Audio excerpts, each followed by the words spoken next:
오늘 청와대에서 왕이 중국 외교부장을 만나 시진핑 중국 국가주석과 정상회담을 열고 싶다는 희망을 밝혔습니다.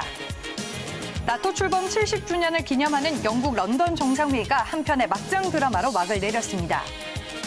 SK이노베이션이 전기차 배터리 셀을 만드는 첫 해외 기지를 확보했습니다. 최근 상속 작업이 마무리된 한진그룹의 지주사 한진칼에 기타 법인 매수세가 집중되고 있습니다. 현지 시간 4일 미국의 애플의 시가총액은 4일 환율 종가 기준으로 한국의 5일 코스피 시가총액을 넘어섰습니다.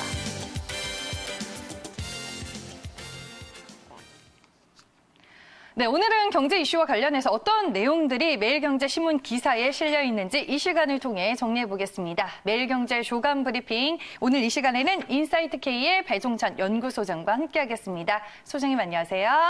안녕하십니까? 네, 오늘 첫 번째 기사는 이 문재인 대통령과 중국 왕이 외교부장의 접견 내용으로 살펴보겠습니다. 함께 보시죠. 오늘자 매일경제신문 4면에 실려있는 기사입니다. 기사 제목부터 체크를 해보면요. 문재인 대통령 한중 협력이 안보 경제의 힘, 그리고 시진핑 중국 국가주석 내년 상반기 국빈 방안 검토입니다. 기사 내용을 들여다보겠습니다. 문재인 대통령은 전일 청와대에서 왕이 중국 외교부장을 만나 시진핑 중국 국가주석과 이 조기의 정상회담을 열고 싶다라는 희망을 밝혔습니다. 왕이 부장은 강경화 외교부 장관의 초청에 따라서 이틀간의 공식 방한 일정을 마쳤습니다. 주요 외신들도 왕이 부장의 방한은 사드 사태 이후 처음이라면서 한중 관계가 복원될 수 있을지 그 여부에 큰 관심을 내비쳤는데요. 전일 이제 한중 관계와 관련해서 어떤 얘기들이 오고 갔나요? 우리 매일경제가 너무 사진을 잘 뽑았어요. 네. 어떨 때는 100마디 말보다도 이게 사진 한 장으로 다 이해가 되거든요. 근데 과거에 보면은 이 왕이 외교부장이 또 외교 담당 국무위원이기도 하고 네. 정말 외교 분야에서는 실세입니다. 말 그대로. 홍콩 사태 관련해서도 계속해서 대외적 발언을 내놓고 있는 사람이 왕이 외교부장인데 까칠했어요. 과거에는 대통령 만날 때도 보면 그것도 화제가 됐는데 좀 악수하는 것도 불손하지 않겠느냐 이랬는데 약간 이 대통령 쪽으로 문 대통령 쪽으로 기울인 모습이 상당히 예우를 표하고 있습니다. 그래서 사진 한 장으로 봐도 외교부장도 또 문재인 대통령도 웃고 있는 좀 훈훈한 사진.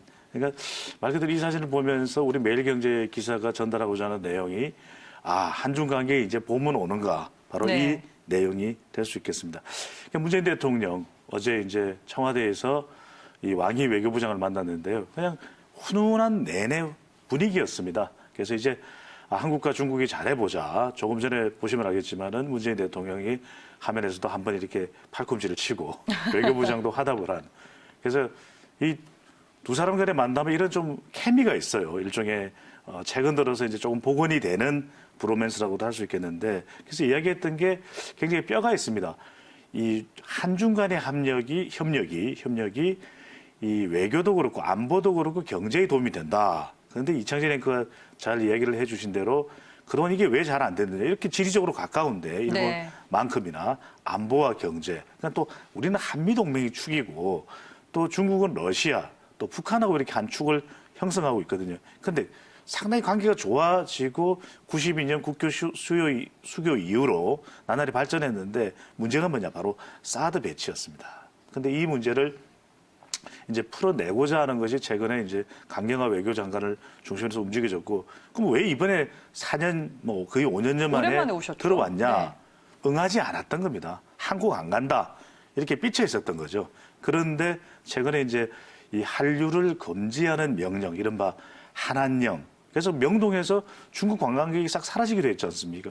우리 관광, 그 다음에 또 면세점, 계속해서 이런 사업까지 화장품까지 타격을 받았었고 중국 현재 나가 있는 사업 분야들도 롯데를 비롯해서 타격을 입었었는데 이번에 좀 이제 상당히 훈풍이 불 것으로 예상이 되고요. 또 하나는 시진핑 주석이 내년 초에 지금으로서는 시기적으로 한 2월 예상도 있습니다. 2월 말 정도에 방문을 한다라는 이야기도 있는데 그만큼 이 한중 관계에 서서히 봄꽃의 기운이 느껴지고 있습니다. 네.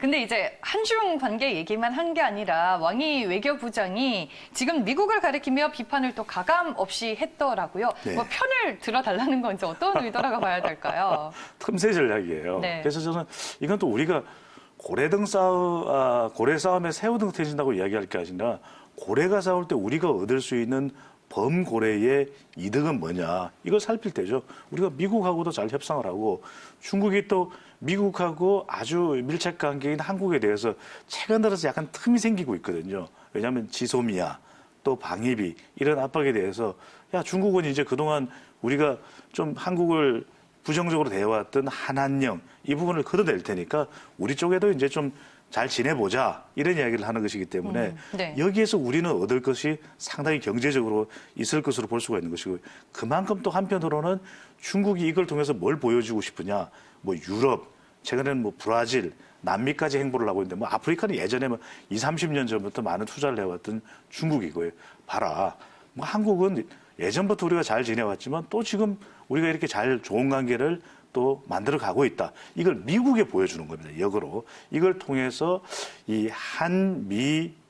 한미일 축에서 한국과는 중국과도 가깝다. 이걸 좀 더 영향력을 가시하기 위한 그런 전략으로 바뀌죠. 약간 이 부분은 그런 것도 있습니다. 최근 들어서 미국의 트럼프 대통령이 홍콩 사태에 대해서 서명까지 하지 않았습니까? 네. 봐라. 그런 식으로 나가면 우리도 외교 분야에서 가만히 있지는 않겠다. 이걸 또 보여주는 것이죠. 네, 알겠습니다. 중국 소비주들 그러면 전일 시장 안에서 분위기는 어땠는지 저희가 한번 확인을 해보겠습니다. 이미 지난주부터 기대감이 반영이 됐었고요. 오히려 그 날짜가 다가올수록 이 기대감이 다시 사라지는 분위기였습니다. 전일 전체적으로 뭐 종목별로는 희비가 엇갈렸고요. 뭐 대표적으로 화장품 관련주인 아모레퍼시픽과 LG 생활건강은 약세로 마감이 됐습니다. 그 외에 FNF가 1% 가까운 오름세를 보여줬고요. 화장품준에서 애경산업이 0.75% 올라 26,850원에 종가가 형성이 됐습니다. 파라다이스는 보합권에서 마감이 됐고요. 면세점 관련주인 호텔신라와 신세계가 주가 1% 가까운 하락세를 보여줬습니다. 시진핑 중국 국가주석의 방안을 문재인 대통령이 직접적으로 언급을 했는데 뭐 성사 가능성은 어느 정도라고 볼 수 있을까요? 상당히 높아요. 높은 네. 이유가 지금 우리가 중국을 볼 때 계속해서 조간 브리핑에서 강조를 해드리겠습니다만은 현대자동차도 진출이 돼 있는데 호락호락한 나라가 아니에요. 과거에는 중국 진출이 곧 성공이다라고 이야기를 했는데 그만큼 중국인들도 스스로가 부강해지는 그 계획들을 다 세워놓고 있는 겁니다. 그게 이제 사중전인데 이달 말에 이 중국에서 한, 중, 일 정상이 만나기로 되어 있는데 일본은 지금 아베 총리가 완전한 결정은 안 했습니다. 그런데 문재인 대통령이 왕이 외교부장이 예방을 했을 때 이야기를 했죠. 가겠다. 만나겠다. 시진핑 주석을. 그러면 시진핑 주석도 가만히 있을 수가 없는 게 화답의 형식으로 내년에는 또 와야 되는 것이거든요. 그렇다면 시 주석의 방안이 상당히 이 가능성이 높아졌는데 여기서 우리가 주목해야 될 게 이창재니까 잘 지적을 하셨어요. 중국이 한꺼번에 풀어주지 않습니다. 그리고 단 한 번도 공식적으로 사드 배치에 대해서 우리가 보복을 한다라고 이야기를 한 적이 없어요. 일본과는 다른 태도예요. 네. 그래서 우리가 중국은 다르게 봐야 됩니다. 중국은 이제는 한 단계씩 진전이 될 겁니다. 그래서 이달 말에 문재인 대통령이 중국을 가면 또 조금 더 좋아지고 또 내년에 시진핑 주석이 또 한국을 방문하면 선물을 가져오는 형태가 되기 때문에 이 단계와 중국과 일본의 차이점도 한번 눈여겨볼 필요가 있겠습니다. 네, 오늘 뭐 소장님도 말씀해 주셨는데 한중 관계에 과연 봄이 올지 저희가 내년 상반기까지 기다려 봐야 되지 않을까 싶습니다. 첫 번째 기사 만나봤고요. 다음 기사는 국제면으로 살펴보겠습니다. 오늘자 매일경제신문 10면입니다. 네, 기사 제목은요. 나토 정상들의 뒷담화 왕따 된 트럼프입니다. 기사 내용을 보시면요. 나토 출범 70주년을 기념하는 영국 런던 정상회의가 한편의 막장 드라마로 막을 내렸습니다. 어찌된 상황인지 궁금하실 텐데요. 트럼프 대통령이 이번에 나토 회원국들에게 방위비 지출을 크게 압박하는 행보를 보였고요. 그 외에도 뭐 회의 첫날부터 마크롱 대통령과 충돌을 하고 또 캐나다 총리와도 신경전을 벌이는 행보들을 보여줬습니다. 트럼프 대통령이 이번 런던 정상회의에서 나토 회원국의 8개국 정상들만 따로 불러서 또 오찬을 했다고 하던데 이게 무슨 얘기인가요? 지금 이번에 기념식이 됐었어야 되는데 네. 우리 이 매일경제 기사에서 딱 너무 잘 설명을 했어요. 막장 드라마가 된 겁니다. 사실 이게 나토 29개 회원국이 똘똘 뭉쳐야 지금 나토가 잘 돌아갈까 말까. 왜냐하면 계속 다른 소리가 나오거든요. 프랑스도 다른 소리, 터키도 다른 소리가 나오는데 이것 자체가 트럼프 대통령이 지나치게 이제는 돈을 요구하는 일종의 비즈니스장이 되어버린 겁니다. 네. 사실 안보라고 하는 것은 동맹이고 친구입니다. 이건 금전적인 부분을 뛰어넘는 뭔가가 있어야 되는데 트럼프 대통령은 처음부터 기성전 방위비로 나갔던 거죠. 우리가 그래서 헤드라인을 뽑을 때 점 방위적 압박, 이 방위비입니다. 그러니까 계속해서 방위비를 이야기하는 데다가 여기에도 이 29개국의 정상들이 신물 나 있는데 이 상황에서 8개국만 딱 뽑아가지고 점심을 같이 했어요. 아, 정말 우리가 당신네들이 정말 잘한다. 왜, 이 8개국이 왜 잘하느냐. 이게 독일을 비롯해서 8개국은 바로 이 방위비를 충분히 낸 나라들입니다. 그러니까 이제 보라 이거죠. 29개국에서 빠져있는 21개국에 대해서 2025년까지 이제 2% 이상 안 내면 다 보복 관세할 거다. 근데 여기서 굉장히 중요한 게 있습니다. 2025년이면 트럼프 대통령이 재선을 해야 이게 그래도 가능할 법한 이야기거든요. 얼마만큼이나 지금 재선하기 위해서 물불 가리지 않는지 그런 트럼프 대통령의 모습을 볼 수가 있습니다. 이번 나토 정상회의 좀 유종의미가 참 아쉬웠다라는 생각이 듭니다. 트럼프 대통령이 결국에는 예정된 기자회견을 취소하고 서둘러 귀국까지 하게 됐고요. 뭐 헤드라인 기사에도 잘 나와 있다시피 트럼프 대통령을 왕따라고 표현하는 언론들의 보도가 상당히 많았습니다. 네. 트럼프 대통령의 뒷담화가 이제 화제가 됐다고요. 왜 왕따가 됐을까요? 네. 이게 보통 사람들이 따돌린 거면 왕따라는 이야기를 꺼내지도 않았을 거예요. 근데 트루도 이 총리가 트루도 총리가 이게 캐나다 총리인데 진짜 잘생겼어요. 제가 외모 이야기를 방송에서 하는 건 적절하지 않은데 네. 이 배 소장하고 나이가 같은데 캐나다 이 국민들이 거의 반할 정도의 외모인데 트럼프 대통령도 너무 좋아하는 청년 총리가 바로 이 트루도거든요. 그래서 오죽했으면 본인의 오벌 오피스에 불러다가 대통령 자리에 앉힐 정도로 이방카까지 불러다가 같이 기념사진 찍을 정도로 정말 좋아하는 이 트루도 캐나다 총리인데 뭐 맹방 아닙니까? 캐나다 뭐 바로 국경을 가장 네. 긴 국경을 접하고 있는 나라거든요.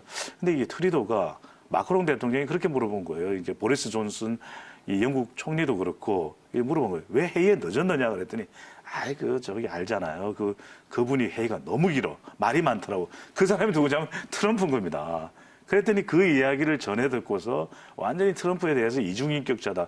트루도에 대해서 트럼프 대통령이 트루도 총리에 대해서 이중인격자다 이러면서 기자회견을 하고 사실은 마무리가 됐어야 되는 게 70주년 기념석인데 그것까지 다 무산이 돼버리고 바로 미국으로 갔어요. 그리고 계속 트루도에 대해서 계속 이제는 이 욕을 합니다. 그래서 나 빈정상했다.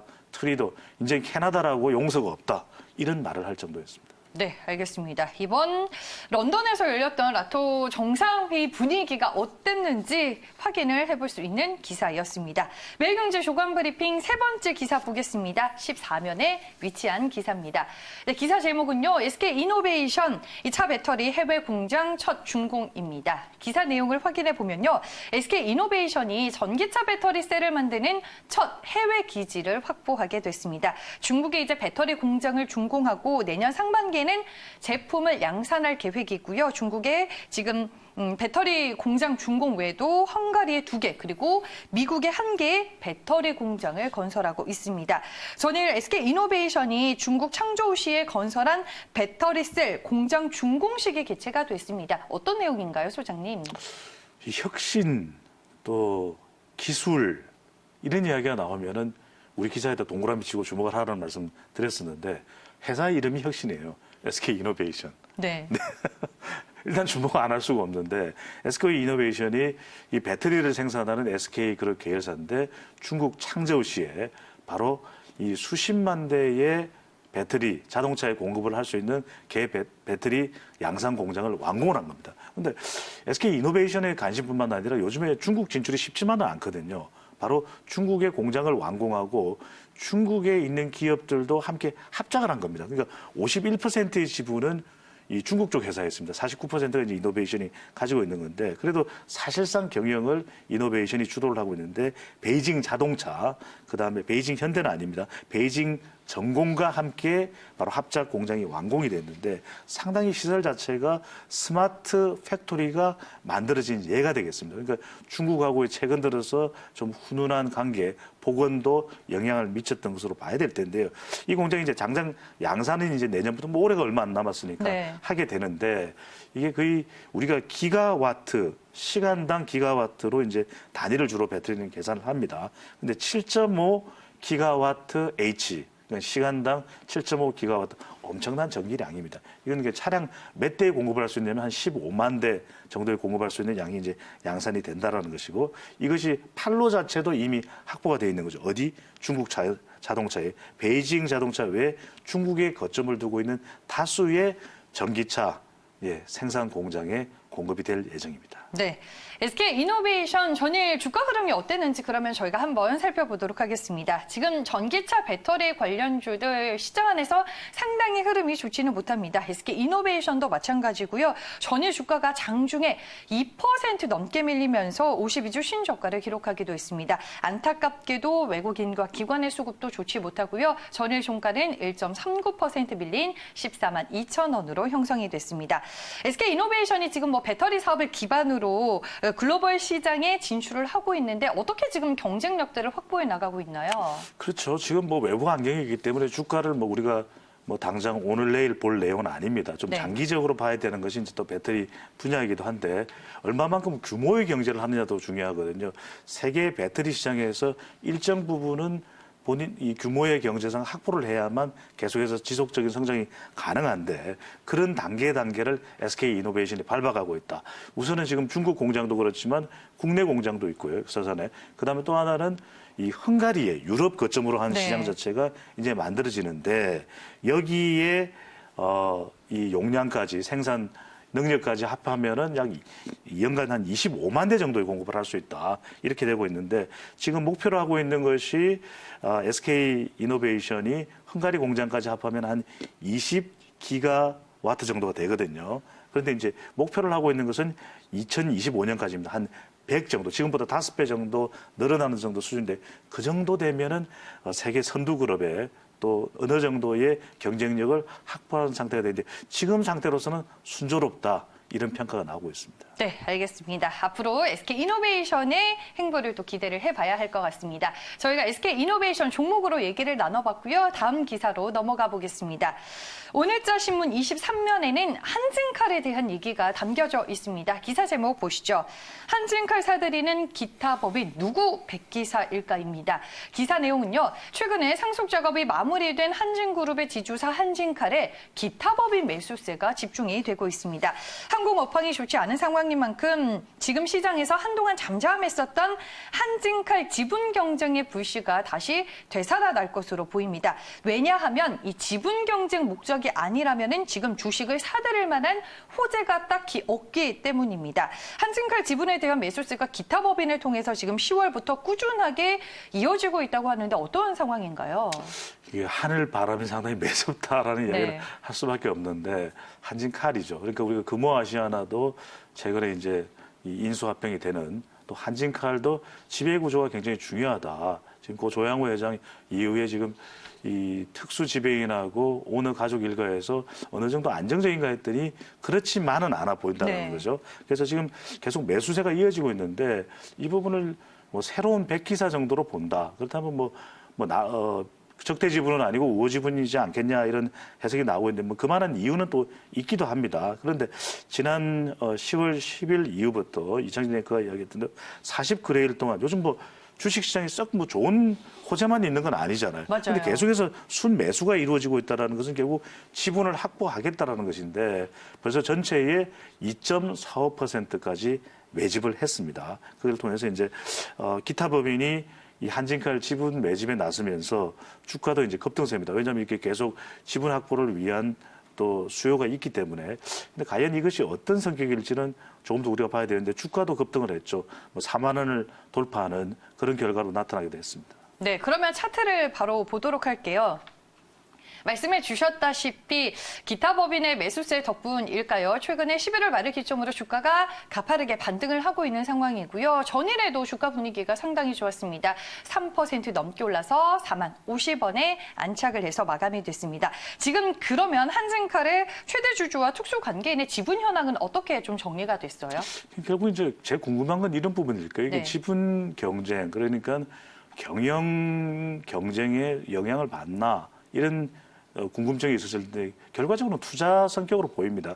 왜냐하면은 일단 최대 주주 그러니까 이제 오너가 하고 특수관계인이 약 한 30% 됩니다. 여기 이제 한때 조금 미묘한 관계이기도 했죠. 이 특수관계라고 봐야 될 겁니다. 사실 델타항공 네. 한 10% 포함하면 거의 뭐 이제 40% 정도가 되니까 이 정도면 안정적이다 이렇게 보고 있어요.